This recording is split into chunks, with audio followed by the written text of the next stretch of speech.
Hey, what's up, everyone? Showing a ride I took with my pops. He's on his trike. I'm on the road glide, cruising around Lake Tulloch out in the, I guess, Sonora foothills, maybe? I don't know if that's where it's at. If you're in Northern California, head out like way east on Highway 4. And it was a fun day, man. It was hot this day, so kind of not wearing the most protective riding gear, but sometimes you just gotta do it to stay cool, right? Anyway, was riding around and thinking about the Trinity, which who thinks about that when they ride? But that's a topic I love, and I was just thinking back to encounters I had where I knew nothing about the Trinity. And when I say knew nothing, I mean I grew up in church. I was taught the doctrine of the Trinity in terms of like that it was a doctrine. I grew up learning the creeds, grew up Lutheran, so you had to learn like Luther's catechism and that kind of stuff. But I knew the Trinity was what Christians believe, but I was never taught the Trinity other than like bad ways of talking about it, which we'll talk about it in a second. But I remember as an adult, the first time I ever had Jehovah's Witnesses come over to my house. They knocked on the door and I was ready for battle, man. I was like ready, fire, aim. And I was going to talk about the Trinity, and they told me how the Trinity wasn't in the Bible. And I'm like, yeah, it is. The Trinity's totally in the Bible. And they said, the word's not even there. And I said, yes, it is. And man, I had no clue what I was talking about. I look back on it and I committed so many heresies.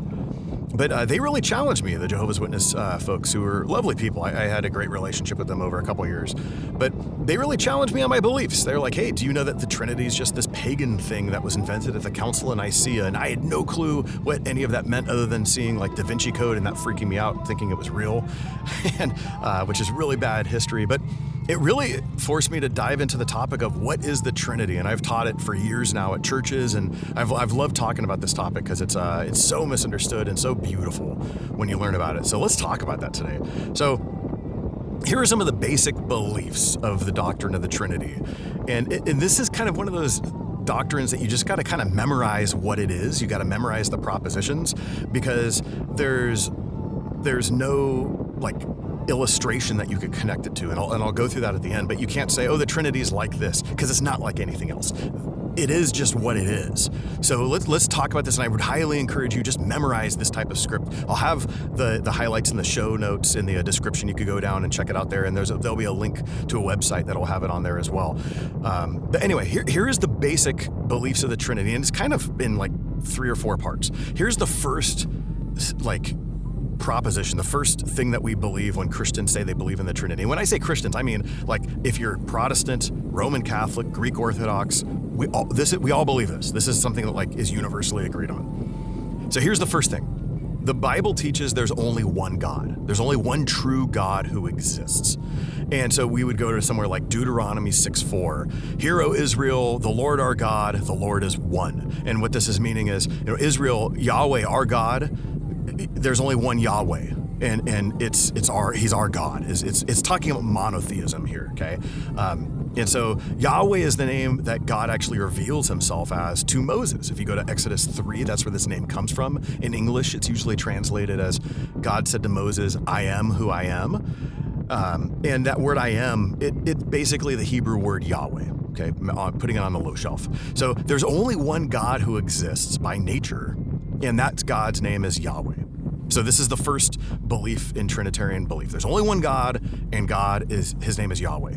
However, when you look through the scriptures from Genesis through Revelation, there's 3 persons who are identified as Yahweh.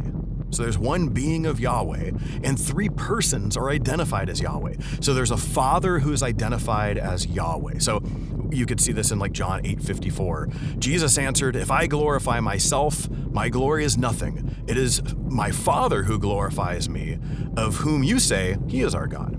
There's multiple instances. Paul refers to God as Father. Jesus refers to God as Father. Like, no one disagrees that God is identified as Father.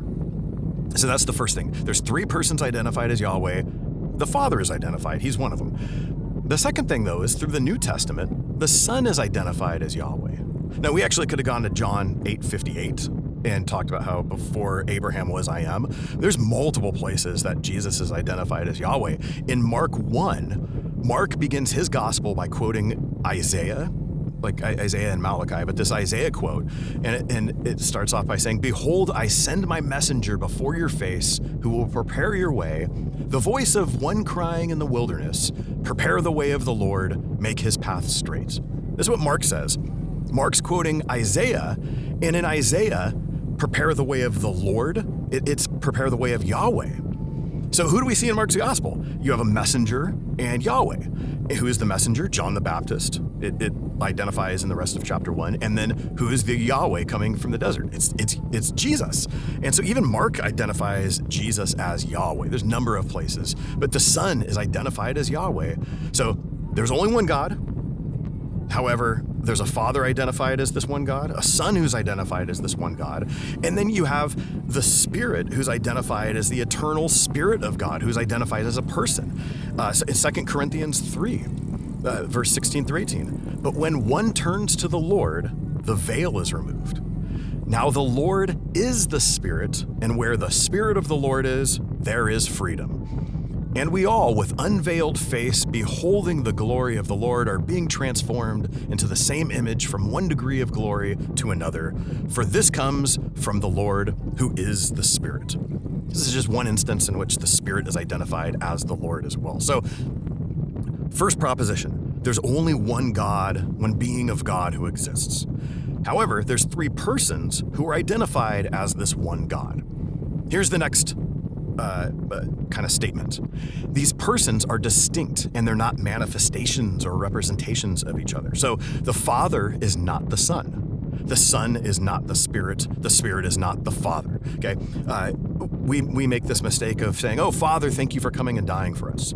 No, the Father didn't die for us. The Son died for us. They're different persons. So these persons are distinct. However, these three persons are the one true being of God. God is three persons. He's triune, but he's one being. It's monotheism. So monotheism, that's a big kind of theological word, and it just means the belief that there's only one God who exists. One of my favorite lines from a movie ever is in the first Avengers movie, and Thor makes his appearance, and Black Widow tells Captain America to not go after him. She's like, these guys are basically gods. And Cap says, "There's only one God, ma'am, and I'm pretty sure he doesn't dress like that." That's solid theology right there, right?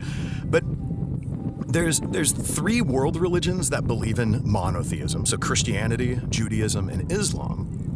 But Christianity is unique in how we understand monotheism. And we understand this based on the biblical witness. So while Judaism and Islam believe in what's called Unitarianism, they believe in one God, but this one God is one person, right? Christians believe in Trinitarianism, that there's only one God, but this one God is equally shared by three distinct co-eternal persons. Okay, and this is what Orthodox Christians have believed through the history of the church. They worked out the language a little later in the church, but this is what Christians believe. And like I said, this doesn't matter if you're Protestant or Roman Catholic or Greek Orthodox. This is Trinitarian theology. Most people are just ignorant of church history, especially Christians. So, like I said, when the Jehovah's Witnesses challenged me, and this has been repeated over the years by Muslim friends, LDS friends, atheists, they've told me that the Trinity was invented at the Council of Nicaea in 325, and I'll do a video about the Council of Nicaea a different time. But Nicaea didn't have to do with the Trinity, anything to do with the Trinity directly. The main concern of Nicaea was the nature of Christ. Does he have the same nature as the Father or a different nature? And so, like I said, most people were just ignorant of church history, so we'll talk about that later. So the Council of Nicaea didn't deal with the Trinity, but the question of the deity of Jesus, that was being worked through from the earliest part of the church. Like, who is this Jesus guy? What do we do with him? By the way, this is a cool shot coming up because this is where we'll actually see the start of Lake Tolok, and then we'll actually hit that. I don't even know what part of the lake this is, but it's a cool ride as we go over the bridge in the near the dam area. So, back to church history. There's this one guy, Theophilus. He lived in the late 2nd century, not the same Theophilus that we see in the book of Acts. But he talked about the trios, or the triad of God. You know, the 3 days which were beforehand, before the luminaries, are types of the triad of God, his and his wisdom. Like, he was trying to use that language to try to put something together. Tertullian, who's the father of Latin theology, he lived from 160 to 225. he used the word trinitas. And he says that for the church, the very church itself is properly and principally the Spirit himself, in whom is the Trinity of the one divinity, Father, Son, and Holy Spirit. Trying to work this out, but there's always this threeness that's connected to Father, Son, and Spirit in the Bible. So we need to talk responsibly about the Trinity. And this is where we normally make errors and it comes from a good place, man. We're trying to maybe talk to someone who's not Christian. We're trying to teach a kid or something about the Trinity, but this is usually where we make mistakes. We got to remember the doctrine of the Trinity, the Trinity itself is unique, meaning there's nothing like it. You can't compare it to anything else. And so we need to make sure that we avoid certain mistakes when we try to create analogies and try to describe the Trinity to others. So here are the two most common mistakes that I'll put myself first in line that I've made and I've heard other people making when trying to describe the Trinity. The first one is an error, a heresy called modalism. Modalism refers to like a mask that an actor would wear, called a mode. In the Roman world, there would actually be the theater, and you would just wear masks to portray different characters. So this is when talking about God wearing masks, basically. So when we use the argument or the illustration that says, hey, God is like, the Trinity is like H2O. God is like a gas, a liquid, and a solid, but there's only one H2O. That's heresy. It is. And many of you have used that. I've used that before, so I'll put myself first in line there. For me, I might say, no, I'm Vinnie. I'm a son, I'm a husband, and I'm a father, but I'm only one Vinnie. That's modalism. Those are errors. That's not what God is, because that just says there's one God who takes on different roles. Yeah, that's not good theology.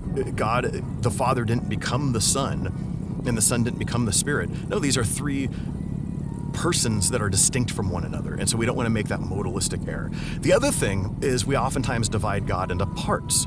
And this is called tritheism.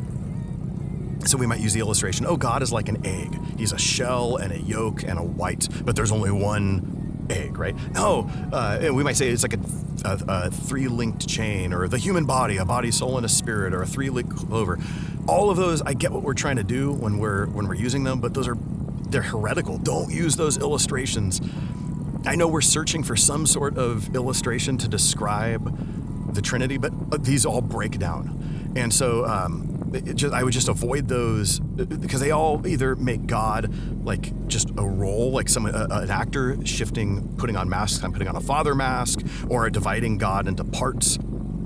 And so, it's noble for Christians to want to try to attempt to define the Trinity, but it's crucial to not commit heresy. So the best thing that we could do when we're learning and describing the Trinity is to just memorize the Orthodox definition. There's only one God who exists, and his name is Yahweh. So, however, through the Bible, there's three persons who are identified as God. There's a Father who's God, a Son who's God, and a Spirit who's God. But these persons are not each other. They're actually distinct from one another. The Father is not the Son is not the Spirit is not the Father. However, these three persons are the one true being of God. I know we always want to do, it's like this. No, we can't say it's like anything, because God is unique. We live in the Bay Area, and we used to have a Oakland Zoo pass, and so they had elephants there, but no rhinoceros. And so I could tell my son, buddy, a rhino is like the elephant, but it doesn't have the trunk. And then when we would go to the San Francisco Zoo, they had a rhino but no elephant. We'd be like, see, buddy, the rhino is like the elephant, but it doesn't have a trunk. You could say it's like something because there's something to compare. With the doctrine of the Trinity, there's nothing to compare it to. So don't do it. You're just going to create a heresy there. So I would encourage you, learn what Orthodox Christians have believed on years, and just be okay with it. This is how the Bible describes it. And so I would encourage you, just learn about it, memorize it, read books on it. I'll link to a couple books that I think were helpful. And I know this took me a while, and I just kept reading, and then it was one day it was like, okay, this makes sense now. I know what to do with it. So study it. It's a good, helpful topic to learn not only from an apologetic standpoint, but just knowing, hey, how do I pray? Who am I praying to?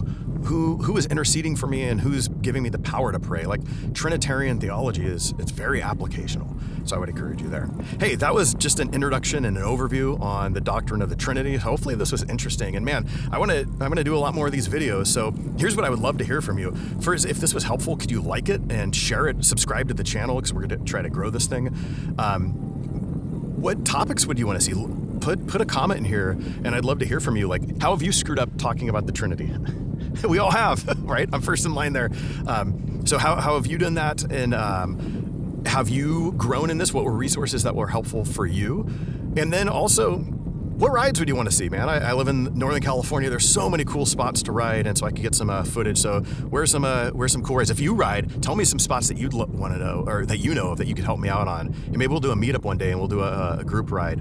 But that'd be awesome to see. Subscribe. We'll get more content. I'm getting stuff out there. If you want to help support me and make more of these happen, I actually am involved in a ministry called the Term and Truth Ministries. I have a podcast where we go through books of the Bible. I go through with my friend Rob, and so you could see all that in the links in the description below. And yeah, man, I just hope this is blessing you and hope you find it interesting. And let's just enjoy the rest of the ride, man. Look at this gorgeous, golden, dead grass. But man, this is a fun ride. I'm telling you, the roads weren't too horrible. It was warm. That was a horrible spot. Look there. But yeah, it's fun times, and it's always a blessing to be able to ride with family and friends, right?